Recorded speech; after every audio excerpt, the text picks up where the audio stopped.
Estimados colegas, en esta ocasión vamos a manejar lo que es la clasificación del contribuyente. Es importante de entrada hacer un análisis de nuestro cliente a quien le vamos a hacer la declaración de renta y verificar en qué clasificación está. Aunque no tengamos clientes del extranjero, de pronto alguna vez se nos presenta, hay que tener en cuenta el concepto de residencia fiscal. Para ello, les hablaba de los micrositios de la DIAN. Hay un micrositio de la DIAN que está en este enlace, le lleva directamente a este micrositio de la DIAN, donde va a haber una serie de conceptos sobre la residencia. Comenzando que si yo no vivo en Colombia, pero mi familia, mi esposa, mis hijos menores de edad viven en Colombia, entonces yo entraría a ser residente fiscal en Colombia. Así no esté en Colombia. Si tus ingresos son de fuente nacional y de fuente extranjera, esto va a calificarte si tú eres residente o no. Hay algo importante aquí, que los ingresos se califican de acuerdo al estatuto tributario en el artículo 24 y 25. Ahí encontramos qué ingresos son de fuente nacional, qué ingresos son de fuente extranjera. Si yo tengo más del 50% de los ingresos que obtengo son de fuente nacional, ya yo soy residente fiscal. Otro parámetro para la residencia tiene que ver con el patrimonio.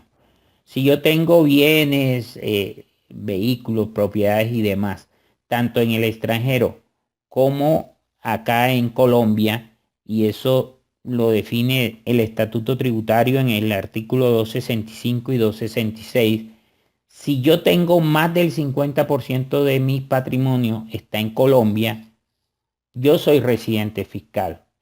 Si el gobierno colombiano me dice eres residente fiscal, yo le digo no, y yo puedo probar que soy residente fiscal en otro país, ya la residencia fiscal del otro país prevalece. Por último, si yo vivo en un paraíso fiscal, eso es causal de que yo tenga residencia fiscal, o sea, yo debo declarar todo acá en Colombia. Tenga en cuenta que la residencia fiscal es un concepto netamente tributario y que no siempre coincide con el lugar donde la persona vive. Por ejemplo, una persona puede vivir en Estados Unidos, pero tener su residencia fiscal en Colombia. Los paraísos fiscales son 37. En la pantalla tenemos una lista completa.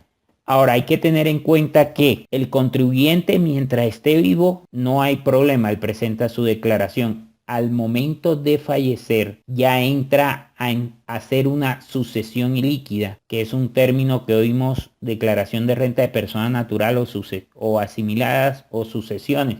Sucesión ilíquida es eso, el contribuyente falleció y sigue en su trámite de liquidar sus cuentas con el Estado. El liquidador, ¿qué hace? Divide, como manda la ley, de acuerdo a la categoría de los herederos, todos los bienes y derechos y deudas también, porque se heredan las deudas que tenga el fallecido, y luego le presenta eso a la DIAN para finiquitar el RUT. Por eso hablamos de la sucesión en líquida. Las personas naturales fueron categorizadas desde la ley 1607 del 2002. ¿Cómo es eso de categorías? A las personas naturales antes solo existía persona natural, pero a partir del 2012 salió la ley 1607 que aplica a partir del año 2013. Dejando el artículo 329 del Estatuto Tributario, que van a haber 3 categorías. ¿Cuáles son? Empleados, trabajador por cuenta propia y otros. Estas normas que yo menciono están dentro de su material en el capítulo correspondiente. En el 2013 salieron nuevos decretos que reglamentaban ese. Por ejemplo, las tarifas, que fue con el decreto 099 del 2013.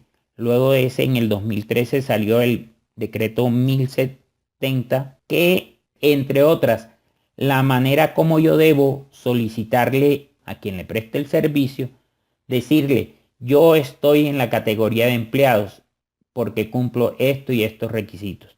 Debo certificárselo para que surta efecto esa categoría de empleados y adicional me apliquen las tablas respectivas de retenciones en la fuente. Ahora, adicional a ese decreto, sacaron otro reglamentario que fue el 3032 del 2013. Ese 3032 modificó en algunas partes o reglamentó el 1070. ¿Cómo sé yo que está en la categoría de empleado? Por la proporción 80-20. ¿Qué es esto de la proporción 80-20? Los ingresos por la relación laboral sea de un 80% y que si tiene ingresos adicionales llegue hasta un 20%.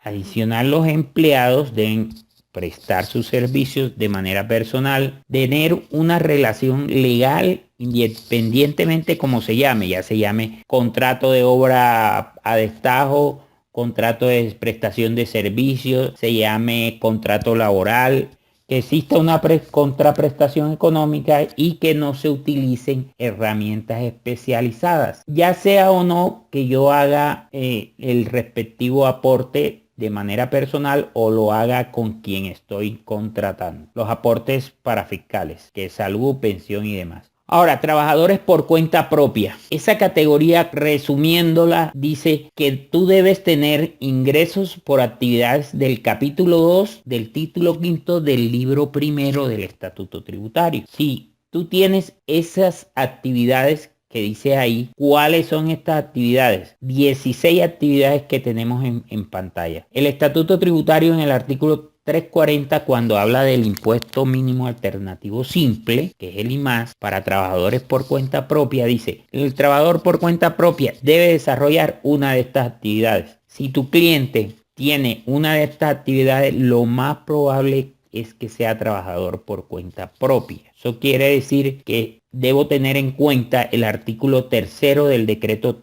3032 de diciembre 27 del 2013. Define qué es trabajador por cuenta propia. Textualmente lo tenemos en pantalla y tiene 4 condiciones. Una sobre los ingresos, que es el 80-20 que ya expliqué. 2, que preste el servicio por su cuenta y riesgo, inclusive que tenga otras personas que le ayuden a prestar el servicio. 3, que su renta gravable alternativa sea inferior a 27.000 VT. Fíjese que el trabajador por cuenta propia tiene límite de ingresos. Si yo me paso de ahí ya no puedo estar en la categoría de trabajador por cuenta propia y ya pasaría a otro. Y también tiene la cuarta condición es de patrimonio. El patrimonio líquido, o sea, tomar todos los bienes, vehículos, acciones, efectivo, CDT, todos esos activos, le resto los pasivos, lo que quede se llama patrimonio líquido que yo he declarado en el año anterior. O sea, si yo voy a hacer la declaración 2015, que es la que estamos haciendo, yo debo tomar la del 2014, ver el patrimonio líquido y verificar si es inferior a 12.000 VT, como lo veíamos anteriormente en uno de los capítulos. La VT, que es la unidad de valor tributario, debe tomarse cuánto vale cada VT, multiplicarlo por 12.000 y así me va a dar el tope. Si yo me paso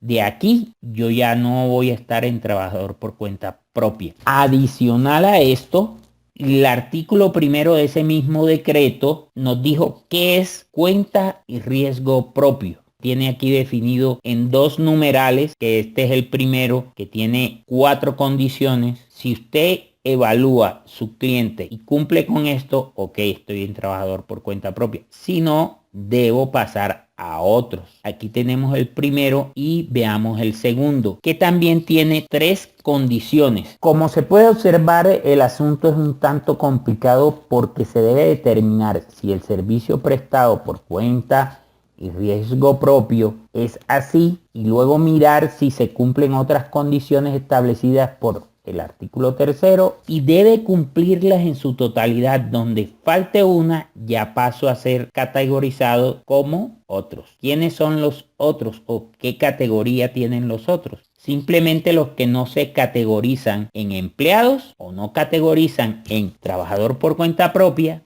van a ser el grupo de otros. Y ellos sí deben presentar su renta por el sistema ordinario.